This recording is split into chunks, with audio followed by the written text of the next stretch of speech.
अस्सलाम वालेकुम। वालेकुम सलाम जी। कैसे हैं आप? अल्लाह का शुक्र। अच्छा, आज वीकेंड है, एंजॉय करने आए हैं? जी बिल्कुल एंजॉय करने आए हैं। हमारी टेरिटरी में एक पब्लिक पार्क है और काफ़ी इस पे अच्छी इंप्रूवमेंट्स देखी हैं। After a very long time मैं यहाँ पे, हम भी बचपन में यहाँ पे आया करते थे, अब हमारे भी बच्चे हो गए हैं, तो उस लिहाज से बहुत ज़्यादा इम्प्रूवमेंट देखी है। और ख़ास तौर पे जो कोविड की वजह से जो थ्रेट्स वगैरह थे वो भी मैंने देखे हैं कि काफ़ी अच्छी SOPs जो हैं उसको फॉलो किया जा रहा है एंट्री डोर पे। अच्छा, 2021 जो साल है कैसा गुजरा आपका? 21 में काफ़ी चैलेंजेस थे, मुआशियत जो हमारी थी इकोनॉमी उसको लेके, और बाकी भी ट्रबल्स थी, लेकिन ये है कि मेरे ख्याल में एज ए नेशन हमें मिल के चलना चाहिए। जो भी ट्रबल्स हैं उसको हमें ट्रिगर करना चाहिए। सोच की बात है, अगर हमारी सोच पॉजिटिव होगी, ऑप्टिमिस्ट होंगे, तो लाजमी बात है हमारे सारे हालात अच्छे होंगे। अच्छा, 2022 है अब क्या कोई ऐसी ख्वाहिश थी जो 2021 में रहेगी, आप समझ रहे हैं कि 2022 में पूरी हो जाए और शेयर करना चाहेंगे? शेयर यही करना चाहता हूँ कि हम भी स्टूडेंट लाइफ से अब जॉब में आए हैं, तो मेरे ख्याल में जो एक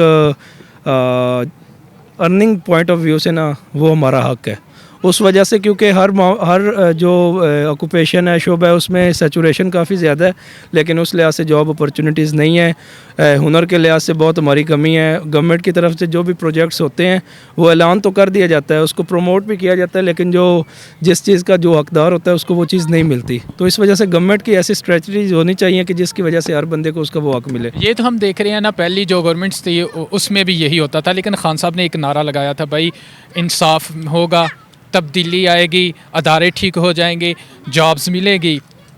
कैसा देखा उनके? नहीं, कुछ भी ऐसा, अगर हम लोग इसी वही बात मैंने की है कि फिर भी हालात जैसे भी हैं सोच को पॉजिटिव रखना चाहिए। अब ये है कि जैसे आपको पता है कि अगर इमरान खान का नारा था ना, तो इमरान खान की जो भी लीडिंग थी वो सिर्फ यूथ की वजह से हुई है।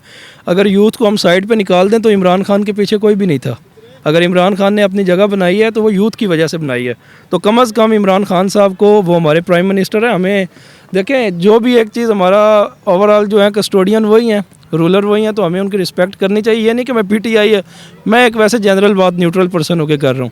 अगर उन्होंने यूथ को लेकर चले थे तो फिर यूथ को उन्हें सपोर्ट करना चाहिए। अगर यूथ ने उन्हें उस टाइम किया जब वो ट्रबल में थे, उनको पुश मिला यूथ की तरफ से, तो यूथ को अब उनको प्रमोट करना चाहिए, यूथ को स्पेशल सपोर्ट करना चाहिए।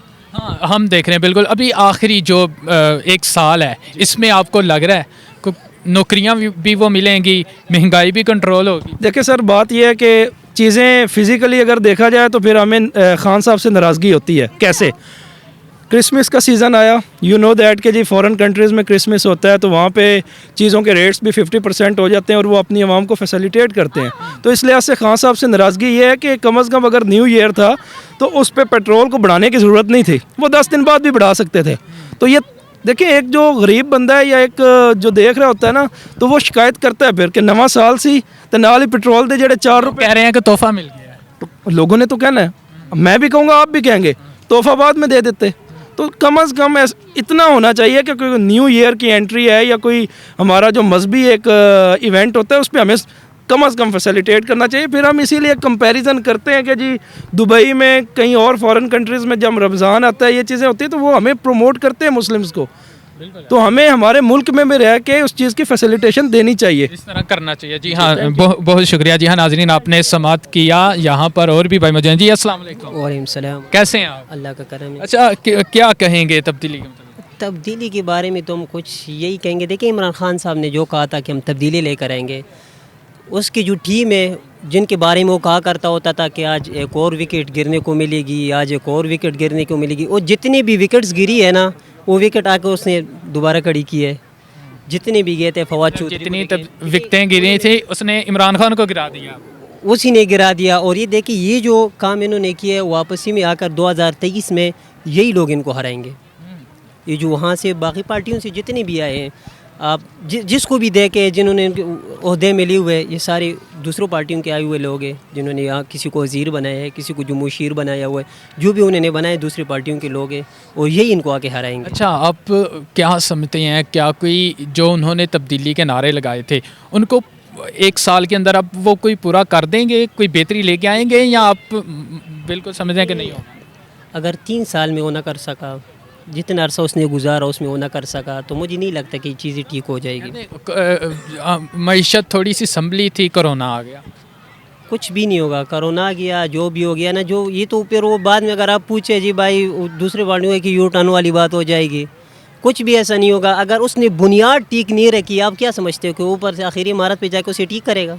कभी भी ठीक नहीं। ये भी तो कहना है ना भाई, मुल्क बना है 47 का, वहाँ से लेके अब तक मुल्क को खोखला किया जा रहा है। अब 3-4 साल के अंदर तो ये सारी चीज़ें हल नहीं ना होंगी। उसी खोखलों को उन्होंने वापस आकर वजारती दी हुई है, तो ज़ाहिर बात है मुल्क तो फिर इसी तरफ जाएगा। जब कोकलों को आपने दोबारा आके वजारती दे दी है, सब चीज़ आपने उन्हीं के हाथों में दे दी आप क्या समझते हैं, क्या हल है इसका? इसका हल हम लोग है। सबसे पहले अगर कहा जाए ना कि हमें देखते भी है और उसके बावजूद आकर उन्हीं को फिर दोबारा उन्हीं लोगों को सेलेक्ट करते हैं। कम से कम यंगों को, लड़कों को यानी नौजवानों को सामने आना चाहिए, तब ये चीज़ ठीक होगा। जो ख़ुद धक्के खा कर आया हो। खान साहब तो कहते हैं ना कि मैंने 22 साल मेहनत की है और इस स्टेज पर मैं आके पहुंचा हूं, तो उससे पूछो कि 22 साल में आपने कौन सी मुशक्क़त बर्दाश्त की? आप अपनी मुशक्क़त भी तो बताए ना। वो देखे ना, उन्होंने इतनी ज़्यादा जो कुछ भी उन्होंने कमाया था, कहते हैं खेलने के, वो सब कुछ वतन के लिए, पार्टी के लिए उन्होंने कुर्बान कर दिया। उन्होंने अपनी बीवी को तलाक भी दे दी, जिसके पास इतना सब कुछ करने के बाद इस कहते हैं इस गरीब आवाम के लिए सब कुछ किया। देखिए गरीब आवाम के लिए तो किया, तो गरीब आवाम से आप पूछे ना, ये जो आपके सामने खड़े जो भी आते हैं तो क्या उसके सपोर्ट में खड़े हैं कि यार खान साहब ने ठीक किया हो? जो नौजवान अभी आके बात कर रहे थे कि खान साहब ने ये कर दिया वो कर दिया, देखिए वो ख़ुद कमाने वाले नहीं है, वो वालिदैन के पैसों पे अभी पल रहे। ये जो ख़ुद कमाते ना, जिससे महीने के बाद पूछते हैं कि हाँ भाई कितने कमाए हो, अभी भेजे आप घर, या ये चीज़ लेकर आया, ये उन लोगों के इस चीज़ के ऊपर एहसास है। असरअंदाज हो रहा है। जी हाँ नाजरीन, आपने समाअत किया, यहाँ पर लोग मौजूद थे जो अपने अपने ख्यालात का इज़हार कर रहे थे। अपने मेज़बान असदुर रहमान को इजाज़त दीजिए। अल्लाह हाफ़िज़।